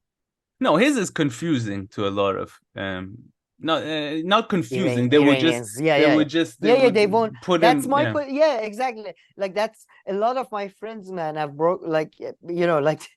not broken up, but they don't like to talk politics with me because they think I'm a pro-Islamic Republic because I think maybe doesn't matter, America shouldn't bomb Iran or something. What I mean. But for example, if you get a taxi in Iran, the usual position is Patrick Bet-David. Sacrifice their lives for what, though? What do you think the women right now are doing in Iran? What do you think they're doing it for? They're sacrificing their lives. Why are they for doing the it for? Basic human rights. Basic human rights, things like you and I have here. Absolutely. I support that. And I support the more we strengthen their government, the less power we give them. So the more money we give to the government, the less money we give to, less power we give to them. Right. So you do realize, if that 150 billion thing did not exist, would Patrick Bet-David have an argument? I mean, if the actual sanctions were removed, that 150 billion would be made every other week in addition. I think it's not 150. I think it's like 2 billion or something. It's much less. But I don't even know what it is. I mean, whatever amount it is that's made on like half a day of drilling oil from the ground, and if you could sell it to the right people. I mean, this obsession with this thing never. I mean, it's just surreal for someone who understands money so well, who is able to have such a successful. I mean, Jesus fucking Christ. They don't. Does he not? Then he doesn't. I mean, I don't know, man. This is my view. This is a very personal take. Maybe you can edit it out. I mean, look at the success level here that we're talking about. I mean, you would like to think that there is something there. No, that's the thing, though. Look at their backgrounds, man. You're not the person you become. You're the person you were when you were a child, in my view. Anyway, they were not born in success. If you look at for most successful, succession reference. Look at the most success, most people who come from money are not this obsessed with money as PBD is, in terms of showing off. But he didn't come from dirt poor. Like, I mean, he wasn't like he didn't. He was an Iranian minority. We discussed his background. We discussed his background. He was like middle class, basically, perfectly middle class. Well, my point is, I don't know. I just don't think they really don't understand how global economy, like the level of money, the things work. Like they're very childish. Exactly. I mean, part of it is that they're very much tribal about their positions. So anything they Yeah. can use So to maybe hit it's that, and the this is other an guy. easy one. Yeah. But no, I hope also that's the they reason. they don't really get like how global economy operates and how, like for like oil money like billions of dollars. Like it's just like I don't think they get it, really. I really don't. But That because we right can now, come back to this point like a couple of times. Yeah. the rich people in Iran are the people in government. The mullahs with the Rolexes. I don't disagree. So I don't disagree. 45 years of sanctions That- has that's- made the people poor and the government rich. No, what they do is the government from the top says, see what America did to you? Right. See what America did and to we'll you? take it all. Yeah. So Sorry that, about this I mean, quick that's pause. 100 But billion. just because that's idiotic statement by Reza Aslan. Sorry. The 40 years of sanctions has made the Iranian people poor and the government rich. This is like the part that pisses me off the most, because even though I disagree with the sanctions and all that, this American-centric, European-centric, whatever centric, just me-centric view of the world, wherever I am, is the thing. Iran is not Lebanon. Iran is not Angola. Iran is a massive, massive country with loads of natural resources. The reason why Iran is poor is the corruption of the government. It has very little, it has something to do with sanctions too, of course, but you cannot just blame the sanctions on why people are poorer. There were governmental decisions were taken. There is in Iran, there are monetary policy made in Iran. We print our own money. It's just so condescending to be, and sadly, most Iranians though do talk about their own country in that way, including people at the top of the establishment. That's the problem with the establishment. They see themselves as these weaklings, all at the mercy of the international forces, even though they clearly are not. Yeah, sorry. I agree. No, see, we take it all, and then, hey, U.S., send us more money, or else we're going to keep saying Margbat America. We're going to keep saying America's the evil empire. That's what they do. No, it's not about American empire. It's about an existential threat to the world it's with nuclear weapons. Iran has Iran has money. It's not like Iran doesn't have money. The level of again, let's not confuse things. The nuclear deal was to get nuclear weapon capabilities out of Iran, and it was, according to you're strengthening the government. According to 5 countries, it was worth giving them money in order to do that. So here's the question. Here's the question to you. You're saying that for 45 years, the government has gotten richer and the people have gotten poorer. Yes. And that's because the government has a monopoly on the black market. So I'm saying, actually, let's invest in the free market. Let's give the people on the ground You're naive to think the money goes to them. The money goes to them. You can't be that naive. You have 4 degrees. I don't have a degree. The money goes to them if they actually have an ability to access it. If they have access to the free market economy, if they have access to interdependent trade relations. Access to that. If you're a business owner in Iran. I think Patrick Bet-David has made 2 key substitutions at the 78th minute, and these 2 players have pulled 1 goal back. So now it's 4-2. Which one? I'll give him that. Just the whole thing with the money, with the whole money thing, or maybe Reza made a bad substitution, removed the defender, put another player in, and then kind of. I mean, just tell us again going back with the money thing and all this, and the free market and the capitalism and all this. So I mean, on this part, he's losing me, and I think Patrick Bet-David is a bit more reasonable there. That's for sure.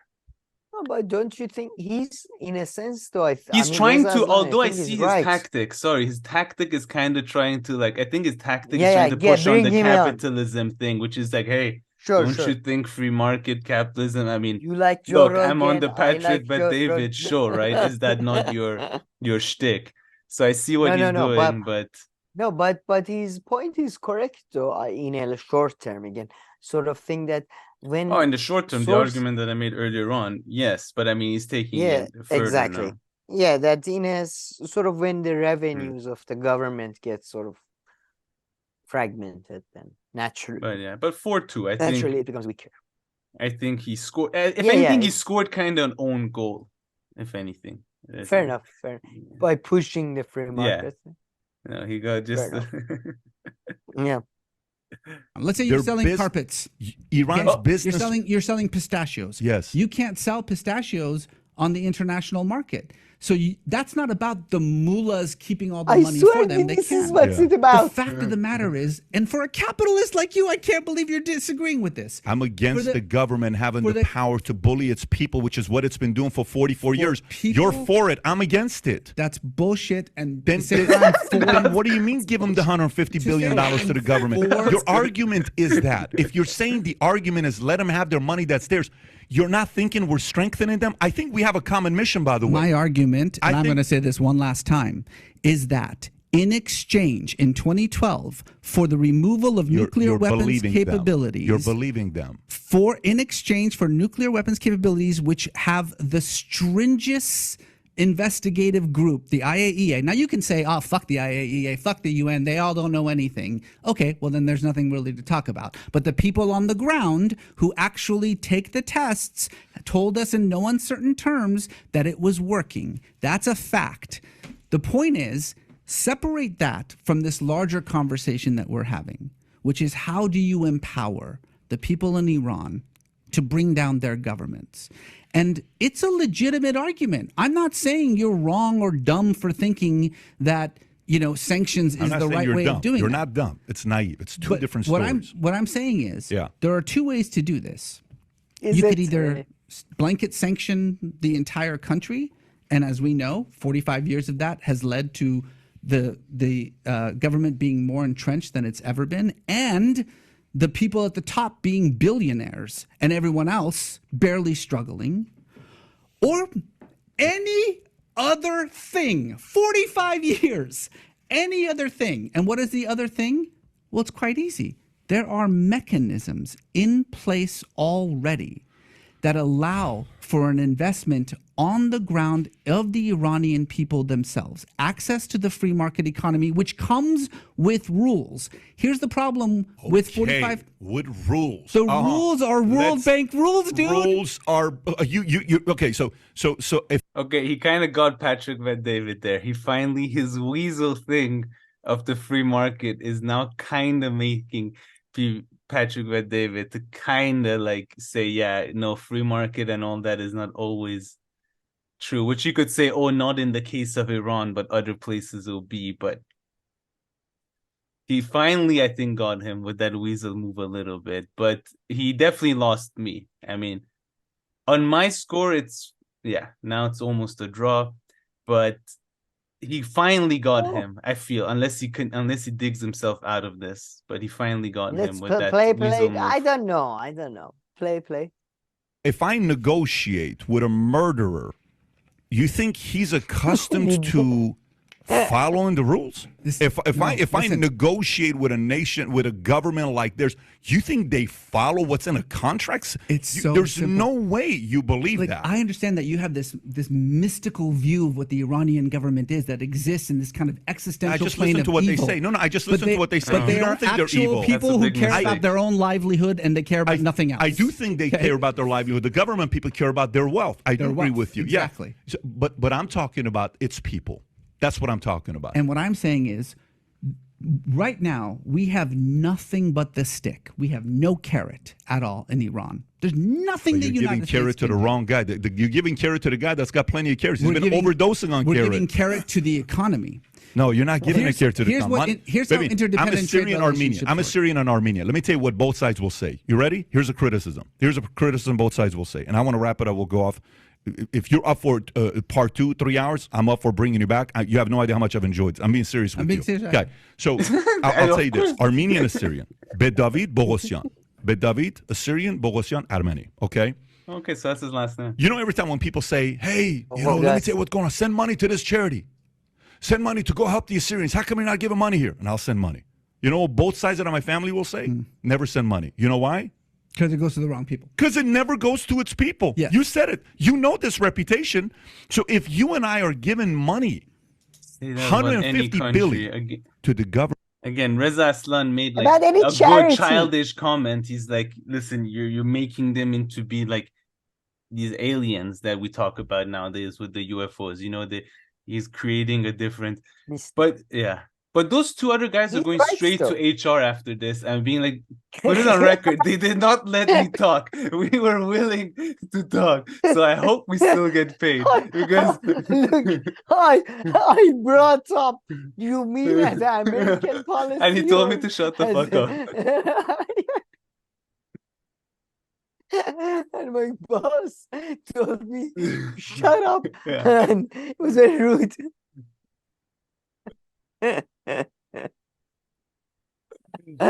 Just finish it off so we can, I guess, make the final comments.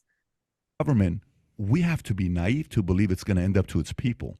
That's what I'm saying. It's not going to end up to its people, and we're strengthening them. It's something different. Okay, anyway. But hold on. I need to say one last thing, because if you probably know anything about me, you know that I get cut up and re-edited, and there's an entire industry online meant to make me look in a certain way. That's not us. We don't do that. I want to say something. I want to say a final word here because it's very important. Yeah. And I'm hoping that this final word will make it. I have absolutely nothing but loathing for the Iranian government, for the Islamic Republic. It is a murderous, terroristic regime that slaughters its own children. It has no legitimacy whatsoever. It belongs in the dustbin of history. Governments the only proper response of this current revolution, and it is a revolution, is not for reform. It's not for a little bit more rights. It's to burn the whole thing down and start all over again. And I wholeheartedly support that. The question, please. Just to be clear, as somebody who's in Iran and talks to people who are protesting and all that, not that I'm necessarily myself really involved or anything, but this, like, this revolution, because I'm sorry, but this is a talking point very much repeated in Persian speaking channels, that it's not about some reform, it's not about this, it's about changing the whole system. No, actually, shut the fuck up. People in Iran, I talk to young people all the time, they have learned from 1979. They know just changing the whole thing by name doesn't mean anything. Actually, this revolution in many ways had more effect than 1979. You go to the, like, literally from a year ago, when you look at the streets, the look of the people has changed. The idea that just Iranian people are this, like, everything to these people is just romantic fucking war movie about all or nothing or some bullshit. No, Reza Aslan, again, he's not. Now it's a draw because Reza Aslan, when he drops bad, when he messes up big time. They're literally own goals. Just gets romantic bullshit, typical liberal stuff. By the time, like, okay, I'm with the racist. Okay, actually, you know what? The racist guy has it's so bad, man. They make you feel good, like with their bullshit romanticizing of everything. Last 20 seconds. Question is, how do we empower those young people? How do we give them the tools necessary in order to burn it down? Okay. So if you like this clip and you want to watch another one. Yeah, fuck. He almost scored another goal against him, except Patrick Bet-David cut him off by saying, we have different approach. That means, he said we have different approach to that. So that means he agreed with the thing of empowering the people and the feasibility of all that. Yeah, but not just your young people, maybe some old conservative people who are anti-trans or so.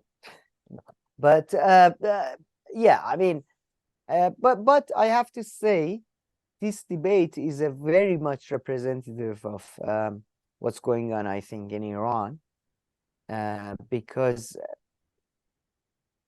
I mean, maybe it represents, I would say, at least 70% of Iranians are represented in this debate. There is 30% that would include the sort of people who are, there's this new term that is emerging in Persian, what is it? Pink religiosity. Describes basically, I would say, most of the people, like, we know that are slightly older, like our grandparents type things, that they are very much Muslim, but they don't agree with anything that, Islamic Republic does, type of thing. They're not, again, they're not Muslim, like, they don't do the chest beating or anything. but they sort of believe in God and respect Yeah. the imams and all that, but they don't. And yeah, that is pink. Interesting. Pink. It's been there a lot of articles about it. It's really fascinating. And maybe I'm even underestimating the support for that, because it seems to be a lot of it's kind of like evangelicals before Reagan. They are very quiet. You know, they're very, avoid politics generally. They don't like politics, but they're overwhelmingly against any state force. They basically respect sort of largely personal freedoms, unless it's something really taboo. Let me see. But yeah, And then there's 2% that's us. Sorry. But yeah, no, this was really 2%, fun. So I sorry, want was to check Jewish. out the comments. But I just remember those two guys can also complain about a different language than the work language being spoke at work by their boss. Because Patrick Bet David kept on throwing Yes. some Iranian. Sad درصد آقا. Sad Go درصد to this is HR. gonna Sorry, work. Patrick was speaking Muslim, and we don't. I feel we we don't are not speak sure, Muslim. but I think he called me an asshole Yeah, to he Reza, and he was like, these two No, he asshole called you an asshole in Americans don't. English. Don't worry. Yeah, That was in English. I don't know if it changes That anything, was but so unbelievable. That was so unbelievable. I understood what he said. Okay, shut the fuck up, Yeah. Adam. I need. But yeah, man, read some of the comments. yeah, Which no, one do you want to again, highlight? no, nothing really catching my attention in the first four. Really, But the do you first one that feel? we mentioned, I guess they just Do say you? they support Pat because he brought on someone who doesn't agree. Let me see this one. Wait, how do you see the sort by? Yeah, this it says top comments, but this one's 77 and this 1,300. It's It's 5 about. down. How It's does a this work? mixture of. It's a As mixture in of reply, likes, dislikes. closing You don't see the views. dislikes. Yes, one action-packed debate. Do you feel, by the way, this represented, like, don't you do you feel it's true that it represented like every discussion you've been on in Iran when you were a kid, Well, in a the thing party or is, stuff about Iran? the only thing I A would bit more say, romantic, but I mean, Patrick Bet David 100%. Reza Aslan, yeah, again, he has a bit of these few kind of nuances, that's not too. nuances or differences. Again, he's religious, as we know, and all these kind of things. So he's No, you're slightly right. kind of He's his much more. own kind of guy, a little bit in that But world, in like, if you put him in other kind of context, he's not whatsoever, but in that world he is. So I will just say that, although they do critique in the same but family, of course, the US regime and the Reza Shah thing, but yeah, Reza Aslan is a bit different. I think he would no. confuse. But Reza Aslan, if you watch Iran's state television, and if you listen to Iran's state people, really, I mean, they are much harsher in what they say, but they are pretty much exactly say what Reza Aslan says. So if I would say, if Patrick Bet David represents the 70 to 80% of Iran, Reza Aslan is definitely that 20% that is much more conciliatory to the state. So no, I definitely agree with you that he's way more in minority, way more. But I do think he represents the state in Iran too. And by the way, don't you think, I'm pretty sure all those leftist channels, they are like 100% like, no, I'm sure Reza Aslan is the general view in Iranian people are Democrats that want freedom. And, no, don't you think that's what the leftist thinks? I mean, Or am I wrong? Do you think am I exaggerating their naivety?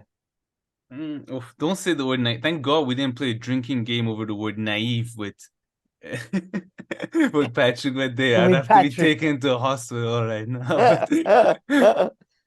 Especially at first. In the first 3 minutes, he said naive like 50 times. Then he dropped it, and then he brought it back in the last act. Am I wrong? Naive is just like the slightly more polite version for stupid, right? Of dumb. Yeah, you when don't. I mean, you don't know what you're talking about. You're stupid. yeah, You don't you're know being the truth. nice. You're a child. Yeah, You're a child. you don't know what is going on. That's what naive So means. again, I would use this language when I'm trying to be nice, but to pretend it's not the same as a stupid is Yeah. a bit dishonest. But no, come on, am I right? Am I right that yeah, like in most discussions in Yeah, I know. Give the but people. I what want the okay. people. But then again, Patrick Bet David was also saying the people kind of thing, right? Like Patrick. No, yeah, Patrick David kind of forgot his U.S. capitalist kind of roots. I mean, I guess you can still talk about people. I guess Republicans but talk about Iran, people. look, man, these are crazy people. They're exception. Okay, you can't. Crazy people don't follow capitalist rules. But no, am I right about the leftist people? Don't you think? Do you think most leftist people would think Reza Aslan has like majority support in Iran? Don't you? Yeah. They would. No, come on, they would.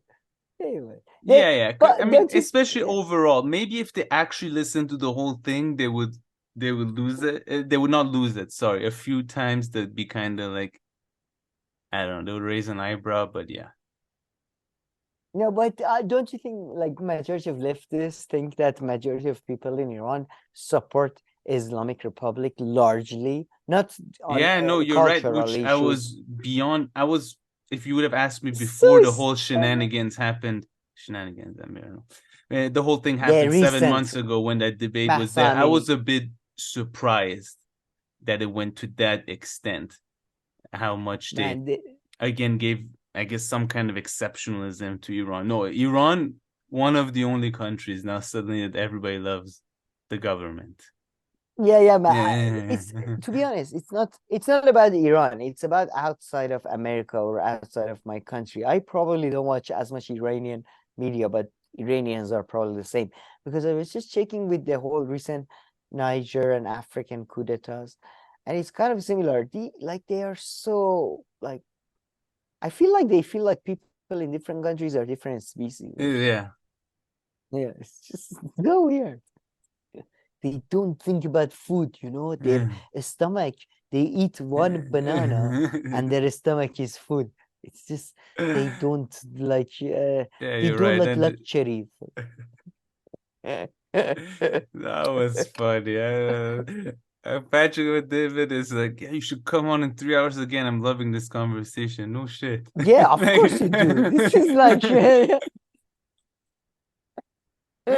we could go on forever. I wanted to do this with my wife, but she's always like, fuck you, I'm not interested.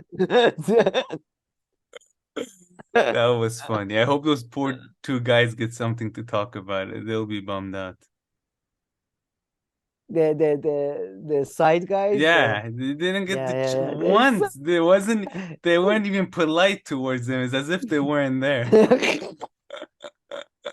No, man, come on. It's like at a party, you're so into a discussion with someone, and then somebody else who's not really like knows about the topic comes and says something, and you're just so into it that you just put courtesy and you literally ignore the person. No, like you just. But you turn right back towards the person that you're having the conversation about, and then that person usually leaves, right? Like they sip on their drink for another like 10 seconds, then they're like, okay, these two are not going to talk to me. Let's go. Let me go find somebody else to talk to me. That was so funny, though. Yeah. So do you mean American Pulse? Shut the fuck up, Adam. I knew what he meant. I don't need you to clarify for me some Iranian shit, okay? Yeah. Oh boy. And then Reza Aslan trying to throw these guys in front of Patrick. Yeah. So is this how you negotiate? I don't know how you negotiate. I really don't. I'm just trying to earn some. Is this what are we talking about? You there in the back. What's the answer? Man, I don't know. I mean, I know for clicks, of course, but besides clicks, let's say just for private discussion, I would love to talk to either of these guys. Yeah. Just not for YouTube or broadcast. Just because I want to know, do they actually think these things, or is it just an act? That's my thing, I mean, gun to my head, as they would put it. I I would, in think a they way, think like these to things. talk Reza Aslan more, only because he would kind of like, he would be more. I think he would welcome your arguments in a bit more. Like he would try to talk back a bit. Whereas Yeah, Patrick but David would just get so annoying after a few minutes that yeah, you'd be like, fuck it, let's just talk about something else where we can have fun. Where you would Reza Aslan might in another situation entertain you a bit more because of the social scientists and all that. Like we touched yeah, on. he knows more. He knows a bit of history, but Patrick Bet David, man, you probably get late. And Like with Reza, like Patrick Bet David is one of those guys. If he like, he'd be immediately like, even if you disagree with him, he'll become your uncle, and he'll be like paying for your drinks and the girls' yeah. drinks, and he'll like, yeah, this guy, this boy Yeah. Sam, I disagree with him, but he's a nice guy. Yeah, Okay, that's you true. listen to me. You listen to me, Katie. You need to suck his cock. You need to Just- suck. I know he's a bit of a dumbass right now. He's young. He's a communist. Blah blah blah. But he's gonna become a good boy when he grows up. That's So true. I don't know, man. Over other topics, yeah, but I thought you meant in But this Reza Aslan particular. is gonna be. You need to respect Yeah, the minorities, and we no, need to talk about the yeah. different. I'm like, actually, No, that's I why we need just move on Patrick. to a different topic, because this one would be like particularly annoying, but something else maybe Annoying, yeah, it's we very. could have a better These back and forth Iranian and more women fun. are standing up for Yeah. their free. No, they're not standing up for their freedom. They're standing up for not wearing a shawl. Let's be very specific. Which is fair enough, but Yeah, I know. yeah. I'm just trying to mock their Yeah. sort of over sanctimoniousness of, like, they think people go out to the street and shout because they like read fucking Foucault or a Kant or something. These dumb, like, it's just, I'm sorry, but people, please let us know of what do you think of this whole video watching Yeah. response. What did you think of it? I mean, it was a good one. This was a perfect one for us. Yeah, yeah. But If I didn't go too overboard either with the interjections, but just couldn't help myself. both of us. Yeah. But then again, I feel like this probably ended up same amount of time as one of our podcasts. So that's why we don't play the videos on our podcast, because we're incapable. But okay, all right, let's wrap this up. Thank you for watching. If you have any comments, questions, criticism, please leave them below. We'll make sure to get to them. If not, please like and subscribe, and we'll see you in our next video. Thank you.